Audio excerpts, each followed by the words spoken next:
गावाकडली सकाळ तर चुलीवर पाणी तापवण्यापासूनच सुरू होते आणि आमची खूप गडबड चालली आहे सकाळी, कारण आम्हाला लग्नाला जायचं आहे. पण त्याआधी आम्हाला मराठी शाळेत जायचं आहे 26 जानेवारी पाहण्यासाठी.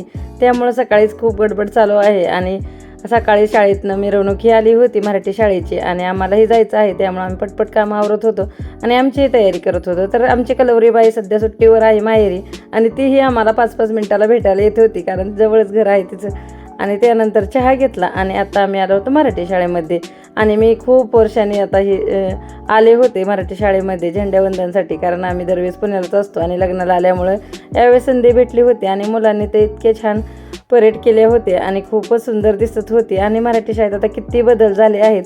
आम्ही तर 3 वाजता 4 वाजता उठून इथं सारवण काढण्यासाठी यायचो आणि आम्हाला होते लोखंडे गुरुजी आणि आम्ही खूप लवकर रांगोळी ती काढण्यासाठी यायचं. आणि आता तर सगळ्या शाळेत फरशा आहेत आणि खूप छान प्रिंट केलेली आहे सगळी शाळा. आणि हा माझा ब्रो, त्याचंही आज भाषण होतं आणि गावातल्यांनी मंडळींनी सगळ्यांनी भाषण केलं आणि क्यूट गोंडस मुलं इतकी छान भाषण करीत होती, ते ऐकून खरंच खूप छान वाटलं, कारण इतक्या लहान वयात स्टेज डेअरिंग आहे. आणि त्यानंतर आता सगळ्या महिलाही येतात आणि सगळे मंडळी गावातली पूर्ण शाळेमध्ये येतात. पहिले तर गुरुजी आणि 1-2 माणसंच राहायची.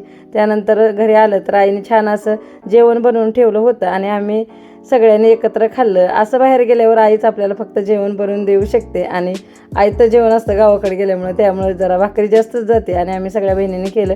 त्यानंतर हा शाळेतनं आणलेला खाऊ. आता आम्हाला जायचं होतं लग्नाला, कारण खूपच उशीर झाला होता, खूप वेळ भाषण ती चालले. त्यानंतर आम्ही आता आमचं आवरून घेतलं आणि यांच्याबरोबर आम्ही आता चालू होतो लग्नाला, कारण लग्न जवळच आहे फाट्यावरती. आणि लग्नाला गेले की चालू झालं आमच्या फ्रेंडचे फोटोशूट, कारण अशाच मुलींना लग्नामध्येच एकत्र यायला भेटतं आणि संधीही भेटायची बोलायची. त्यानंतर दिवाळीत असते किंवा उन्हाळ्यात. तर आता लग्नाला सगळ्या मैत्रिणी आलेल्या असतात, खूप वेळ त्यांच्याबरोबर गप्पा. आणि हे नवरीबाई तर खूपच सुंदर दिसत होते आणि लग्न तर खूप सुंदर झालं. त्यानंतर आम्ही जेवायला आलो.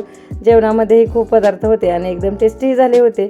सगळ्यांनी मिळून मैत्रिणींनी आम्ही एकत्र जेवण केलं आणि सगळ्या बहिणींनीही, कारण आम्ही सगळे एकत्र असतो. आणि हे आमचे ब्रो वाढायला असतात आणि हे भावरे नवरदेवाच्या चाललेल्या गप्पा. तर लग्न तर खूप छान झालं. आता आम्हाला जायचं आहे घरी आणि त्यानंतर रानात.